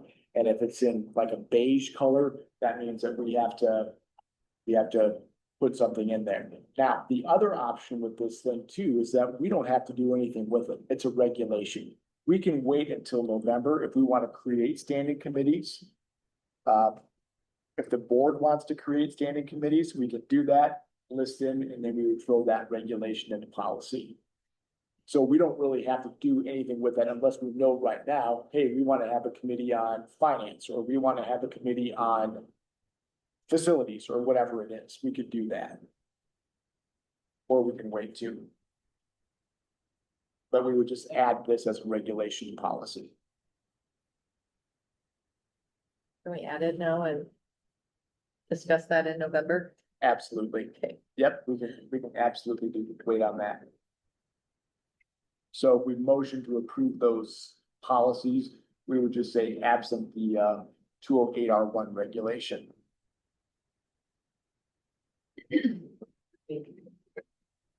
Our technical committees? Yeah. Things kind of, I don't know. Feel like we should hold off just because we're gonna have different people who with them. Like And, this is gonna be. yeah, Yeah, it's already hard enough to have committees when you have the small board anyway. Yeah, It's like, that's true. yeah, exactly. That sounds good. Okay, a lot of the rest of these, again, these are just IASB recommendations as far as language changes, so 401(1), that's just affirmative action standards, which are based on population of the district community. So it's equal opportunity or equal employment opportunity. So again, that new language is just from IASB. 5027 was just simply 3 words, substance abuse for students. As any part of its as part of any of its activities. So anybody who is on alcohol or tobacco or any kind of drugs or whatever it is, if they're under the influence on school premises or as a part of any of its activities, meaning we're having a flag football game at the, I don't know, someplace off school grounds, but if it's a school activity and somebody's under the influence, then that would cover that as far as that 502.7. Okay. 502 or 50702, that is just simply a change in the Iowa code. So all those legal references at the end of our policies, that's just the new Iowa code that goes with the administration of medication to students. So it's no longer Iowa code 4 whatever, now it's 481, 620. Emergency plans, so we have to do, I think that the language changed here, at least 4 fire drills and 4 tornado drills must be conducted each school year. So 2 type 2 drills of each type must be conducted between July 1st and December 31st, and then 2 drills between January 1st and June 30th. So that's just a little bit of a change in that. It probably was because a lot of people were going, oh, shoot, I haven't done my fire drills. We do 3 in a week in May, call it good, right?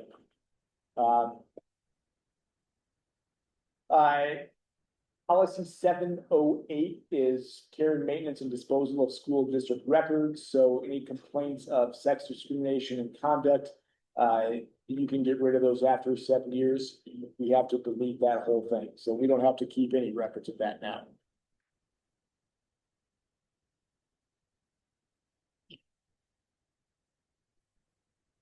Yeah.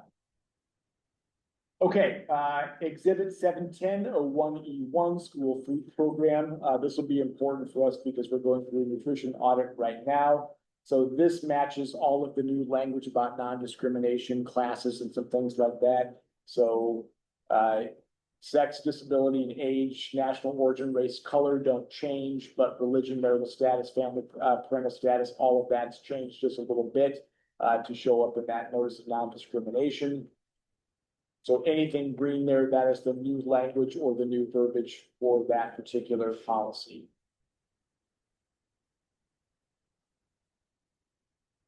And a new address for the non-discrimination office.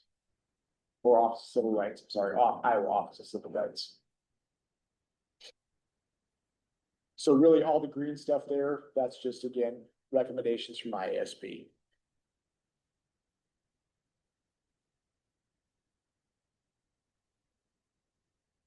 So the only one we're probably gonna pull out is 208.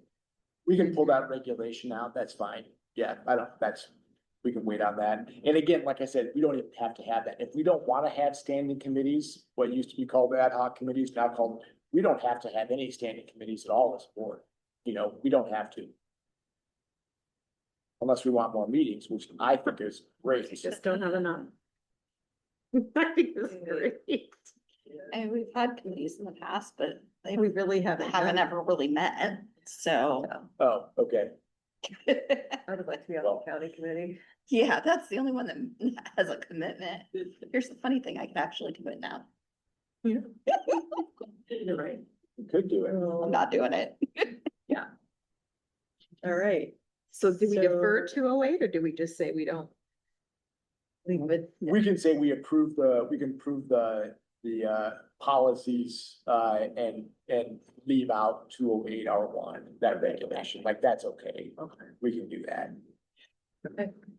I make a motion to approve the policies as presented for the second reading for the 409, 414, but the rest of them waive the second reading, make this the first reading excluding 208R1 for board committees.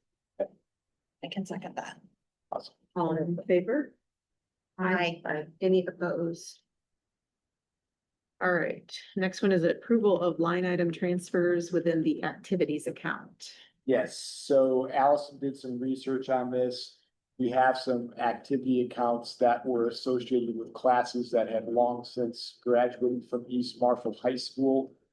We have the ability, we could transfer money within the activities account to another line item.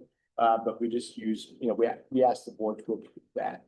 So because we're not gonna use those dollars for anything, we can definitely use them for something else within our general activities. And it comes out to be about $14,000 that we would simply redistribute to our general activities account. And then from there, if Scott or Matt or whoever decides, hey, your book's in the hole a little bit, we can take that and pay for something for your book out of general activities, which is fine. So here's my question. Yeah. Could that potentially just be a fund used for, so these dollars were earned for prom, is what they were probably Sure. for. Could that just be a continuing prom fund essentially? It could. Okay. I mean, we'd have to go back to like all the fundraising from those classes to look to see like what the purpose of the stated fundraiser was. I Gotcha. mean, we could definitely do that. But even keeping it within the general activities account still gives us the option to use those for prom, right? And I haven't had a chance to talk to Mr. Weaver about this yet, but he has a good feel for what the activity budget has and what the line items have and like which activities are doing fundraising and, oh, this is gonna go to baseball, this is gonna go to cheer or whatever it is. So he has a pretty decent idea. And I think if we have a conversation about this and kind of say, hey, we can kind of use this as maybe a little bit of a sludge fund there for when an activity maybe needs some help. We definitely can do that. I don't think he's not gonna say, oh, we got $14,000, let's go out and spend that, you know, like he's not going to do that. No, I just wondered because that's usually where a class's fundraising is for. Sure. Yep, So it happens junior year. And then I believe when they're seniors, the after prom is completely ran by the parents. So it's is. not run through the school budget. right. So that's kind of what I was just wondering about it was, would that just be a bond fund essentially? Then each class has responsibility to continue to raise funds for it. Sure. That way, there's not stress on the sponsors to make sure that they have money for Absolutely. another year or whatever. And you know, the other thing is that, you know, Scott and I can talk about that and say, hey, is this something that maybe might want to consider? Cause I kind of feel like the prom fundraising and the after prom fundraising, sometimes. They get blurred. Yeah, Oh, we get totally. blurred a lot. Like, am I Yeah. am I buying this candle for prom or for after Yeah. prom? Am I buying these, you know what I mean? So. Yeah, exactly. So kind of keeping them a little bit more separate. Yeah, and they do try to not do the same things, but at the same time, they cross over all the time. Yeah, So. absolutely. Okay. Make the motion. Okay. I move to approve the closure of the designated inactive student activity accounts and authorize the transfer of the remaining balances to the general student activity account within the student activity fund as permitted by Iowa Administrative Code R.281-98.70, etc. I can second that. All right, all in favor? Aye. Any opposed? All right, then we have approval of early graduates for 25-26 school year. Yeah. Matt, do you want to talk about early graduates at all? Do you want to say anything? Yeah, I can real quick. The numbers higher than normal, partly because two of them are returning students from last year that did not graduate. But it says you'll complete all their requirements so that they will get more diploma in the next semester. And the others all had a fairly valid reason. Some are going off to college to start their college careers already, away from here, so that's part of the reason why. Others just had things that they want to do. And they've got, you know, they've got the things they want to take, you know, we often recommend them to stick around and, you know, take college classes at MCC, but, you know, for whatever reason, I mean, one of them is gonna go to ECC, so, you know, in a specific program that MCC doesn't offer, so they wanted to get started. So that was, you know, pretty valid reason, you know. I'm not, and some of them are going to other areas, some of them I think are going to go to work and then start college in the fall.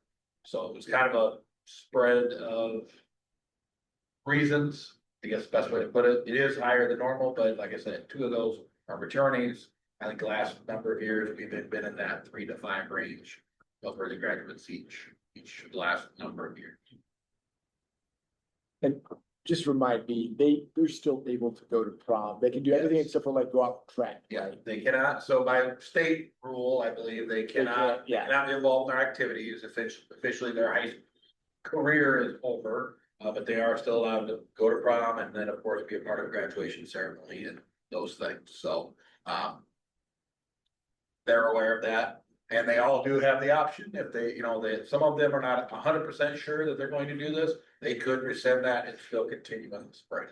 So, but if they wanted to do it, I told them they had to have it in now, so, there is a chance, there's 2 of them that are still kind of up in the air that might rescind it, continue on in the fall, and the spring. And can they be approved for early graduation, but then still say, well, I've got MCC classes 2nd semester and still take those and just not come to the high school? No, No, okay, I just know if there was a line there. they can do it, but it's on their dime. It's on there, that's right, that was my question. Once they declare they graduate in December, they're still our student, but Yeah. they no longer can be involved in our school activity. Yep, okay, perfect. I can make a motion to approve the early graduation list for 25-26. I can second it. All in favor? Aye. And any opposed? All right, the next one is approval of the local education agency's certified annual. Before we jump to this, real Yes. quick, Yeah. do we need to do anything with that? Yeah. open enrollment that we didn't do anything with? I don't think, No, okay, okay, no, it Okay. does. You approve Okay. everything else and then it failed. okay, That would Okay. fail, basically. okay, Yeah. okay, I just wondered. Yep, yep, it's okay. We need to clarify. Hmm? They understand. Well, I think they just heard it, but yeah, Yeah. not it. Yeah, I just knew people I didn't were know. waiting. Yeah, I know, so exactly. I didn't want them to have to wait through this part if they didn't have to. So, Oh. Do you know what's going on with the early, with the enrollment thing? The board did not approve the denial of her open enrollment application. So that means that means that we'll approve it for her to go to South Tama. Yeah, You're good, yeah, but you can stay. okay. I know, We it's, just we're wanna make really sure. getting into some exciting stuff right now. I'm You sorry. thought the other stuff was good, yeah, that's why I wanted to double check. yeah, thank you. All right, so approval of the local education agency certified annual report, Yep, so would you rather look at the summary or would you rather look at the? I was looking at some. I was too. Okay, That was plenty detailed. Okay. So, Because I tried all the others. but what's that? I tried every other one and it was like, well, Oh, they didn't open? no, they No, do, but They do. there's They're a just lot there. slow. Oh, there's a lot. there. Yeah, they're Trying to super follow slow. it, yeah. Yep. Like these? Yeah, Yeah. all those, yeah, spreadsheets, yeah, Yes. okay. So I'll just go through kind of the summary here a little bit. So overall, as far as liquidity and assets versus liabilities, the district's in very good shape in terms of that. Income and expenditures within the overall funds there. Obviously looking at, we did have some revenue increase, but essentially the overall story there in that income and expenditures is that our expenditures are outpacing our revenues right now, and we know that. Decline in enrollment, costs of things, we just simply have less dollars to work with, and our costs are definitely going up. So, we start thinking about our reserves, that would be our unspent authorized balance or unspent authorized budget. We know that we need to have probably a healthier surplus within that account, and that's gonna be controlled by, we can't control revenues at this point. It's gonna be controlled by expenditures, what we do as far as reducing our expenditures, and we know that we're gonna have to go through some of those reductions this year. I mean, that's part of being down, enrollment last year, part of being down enrollment this year. We're gonna have to do some right sizing with staffing for sure. I thought it was very interesting by looking at this, that I thought it was, that our purchase services jumped by about 27%. And where it says property and equipment costs more than doubled, up 118%.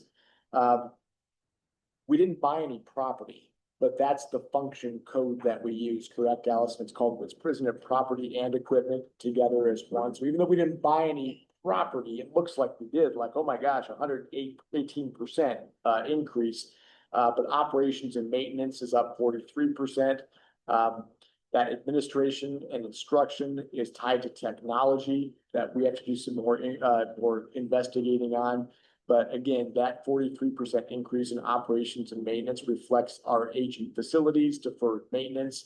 And again, remember, that's general fund, right? So we think about our purchase services and operations and maintenance growing. Purchase services alone grew by $609,000. Is that like AEA services that we now That's have what I to was just wondering. pay for? No. That we- no? Okay, that's not No. AEA. No, that would not be AEA, because that would be instructional support services, right? So this is purchase services would be something different, like What? wouldn't it be like HVAC and some things like, it would be like HVAC and plumbing and all of that. Oh. So we don't have, like, HVAC. we don't have anybody to fix this, like Yeah. the stuff that, so everything that we do, we fix, we contract out for, right? Yeah. And so like we had some major expenditures, even it's not FY 25, it would be FY 26, but from Jensen Plumbing and Heating this summer to fix the HVAC here. And some of the HVAC at Laurel, they don't even make parts and Freon for anymore. So he's kind of like, yeah, this whole thing needs to be replaced and it's not even that old. And we also had the gym The floor, gym floor. Yeah. and that was another piece of it. Yeah. Yeah, there's a couple of different things I can think of now Yeah. that would fall Roof under that. repairs. That would fall under that purchase. The equipment costs, would that be buses? Equipment would have been listed under Safe and Pebble, correct, Allison? Yes. Yep, Okay. So would that be our buses that we bought? Because we bought two? I don't believe so. Okay, No, I don't believe so. But we can we can kind of dig into those function Yeah. codes a little bit more. These are just kind of the overall what the car kind of spits out for us, and then I'm kind of like, Okay. okay, I think this is about Okay. where we're at with this. Yeah. I'm just trying to think of what did we buy with equipment? That would be other than if we had like zero expenditures one year and then we spent, 26,000 on that.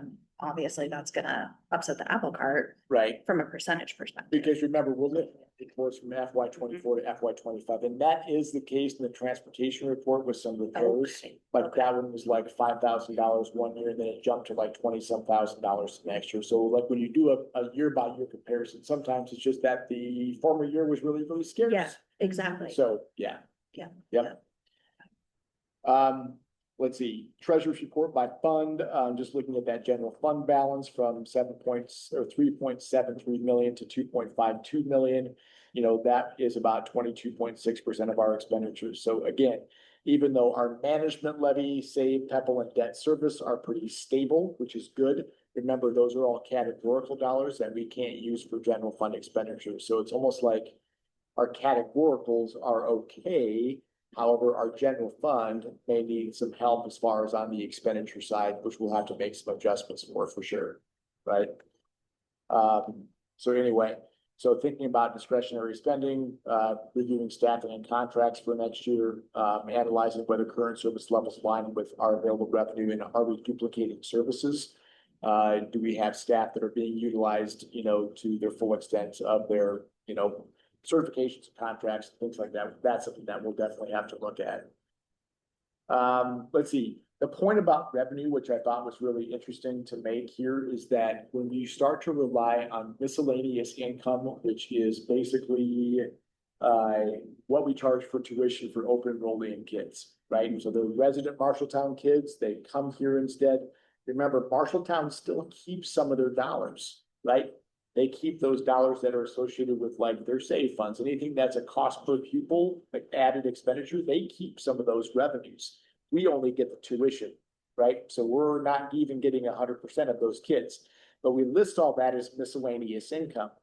So when you start depending on that as revenue stream for a school district, as you know, we're always going to have this revenue coming in. It's not as stable, it's not as dependable as district resident enrollment. So, you have a few parents from Marshalltown that get upset because we do something different or whatever. They're like, nope, we're going to keep our kids. Then all of a sudden that revenue stream is gone.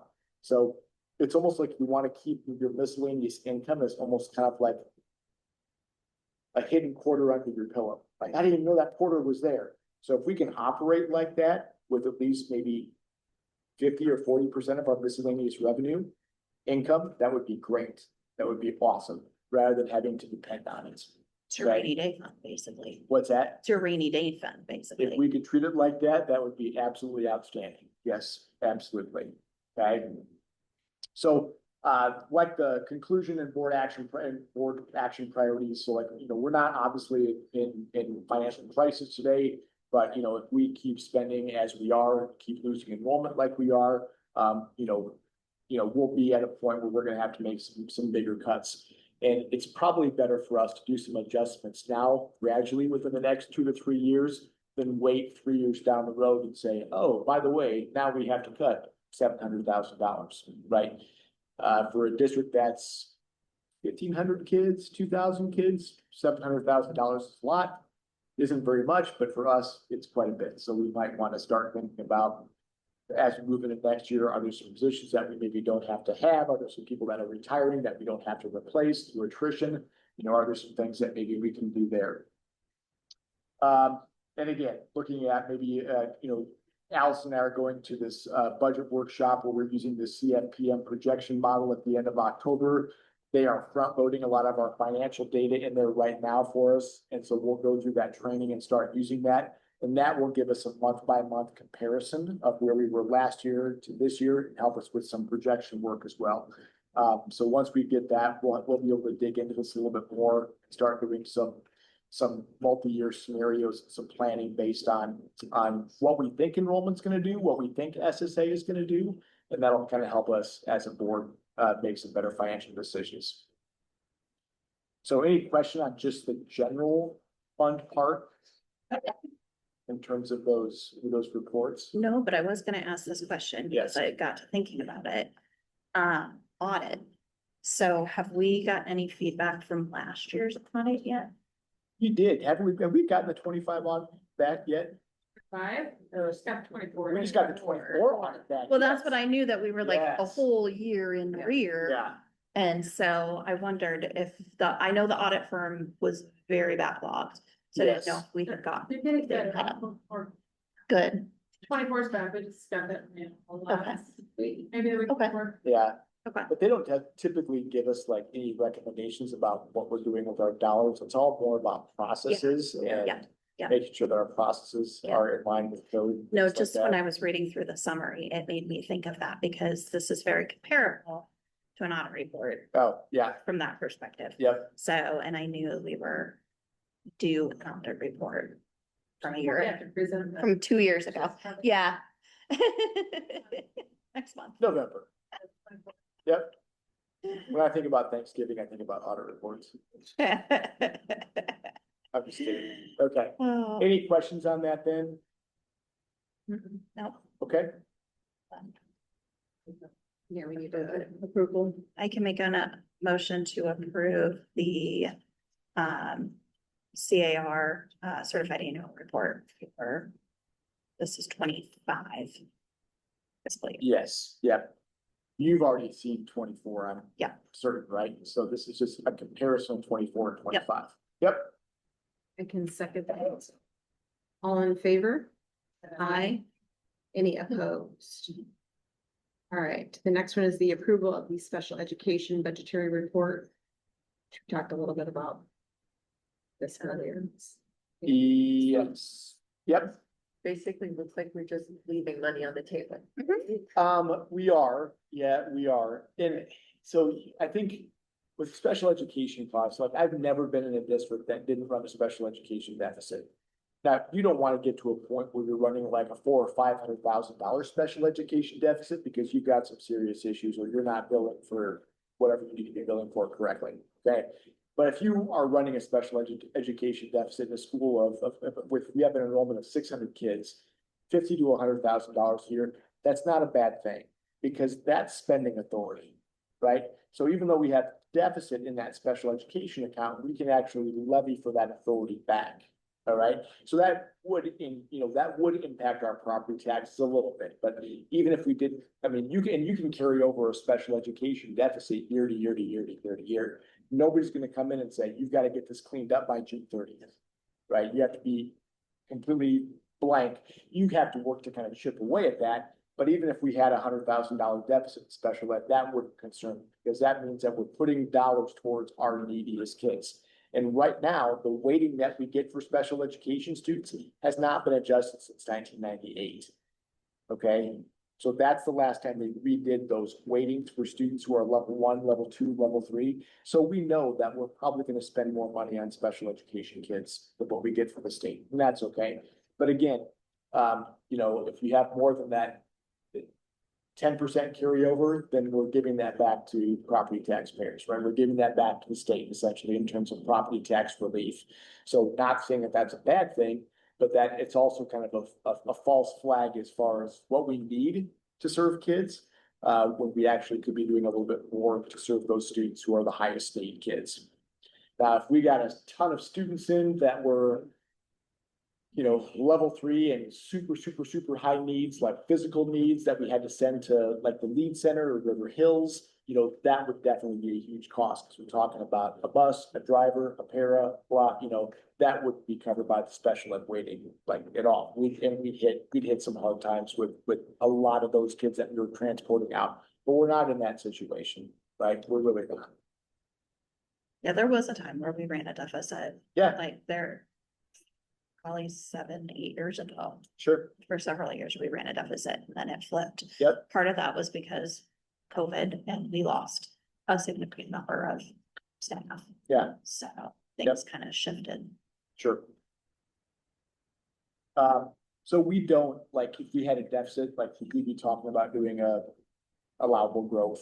But we'd have to like ask for permission for, SPRC allowable growth for special ed deficit, for authority for special ed deficit, but we don't have to do that at this point. So actually, special education, we're in really good shape there as far as budget. So that's really all I have to say about that. All right. Can I get a motion to approve the special education budgetary report? I can make a motion to approve the special education budgetary report.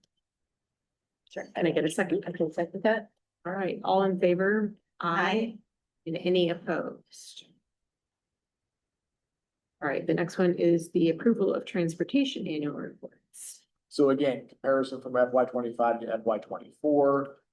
Again, you can see there that really there is not a lot of difference in terms of our overall general funds, transportation related costs from FY 24 to FY 25. In fact, just a small reduction, $471. So not a huge deal there, obviously. But again, the maintenance cost for buses from FY 24 to FY 25 rose about 424%, or about $23,000 in additional spending. Fuel costs, I thought this was interesting, decreased by about $13,000, or a 19% reduction, which I was really surprised at. Insurance increases, you're gonna have that every single year. Then we had a parts increase for parts and supplies that was about 26% increase from FY 24 to FY 25. I think that because of lack of drivers this year, we took, was it 4 routes into 2 or 3 routes into 1? 3 to 2. 3 to 2. So Yeah. our transportation cost will be pretty flat, I would say, for FY 26 compared to FY 25, if not even maybe a savings there. So again, just remember that we don't purchase school buses. This is what we pay general fund for transportation costs. School buses would be a Pebble or state expenditure, so. I can make a motion to approve the transportation certified annual report as presented. I can second that. All in favor? Aye. Any opposed? All right, the next one is the approval of the East Marshall Long Range Facilities Plan.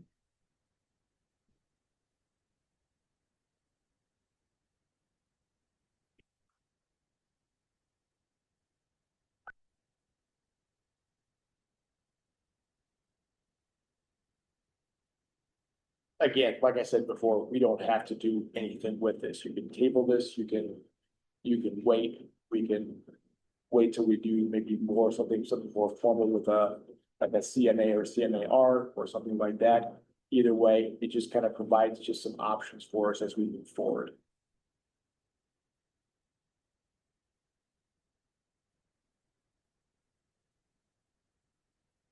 It makes sense. I think it's good to have a plan.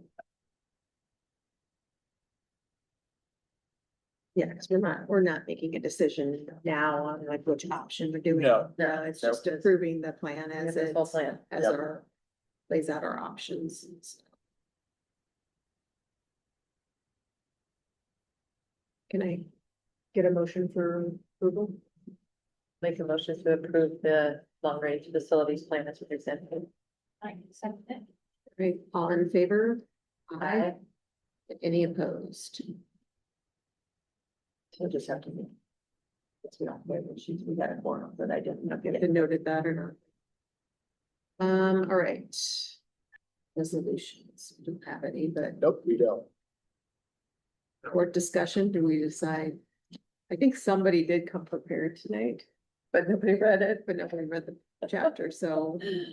I did not read the chapter. I I- can't say nobody read the chapter. I did not. I read the chapter. So, That was it. That's okay. so what do you think? They didn't come prepared. Yeah. We'll have to put off chapter 3. For chapter 3. Next time. Chapter 3 for next time? Yep. Okay. Should we all come prepared to like act it out, maybe? Yeah, Yes. yeah, You should. and I'll just watch. Yes, Yeah, you'll take one tomorrow. page a day. You won't be finished. Yeah. It's been busy, I don't know what to do. I know, yeah, I don't know what. Okay, All right, all right. so then I think if we are going to go into closed session, right? So. Yep. Do you guys have or anything? I am in the restroom. Okay. The water.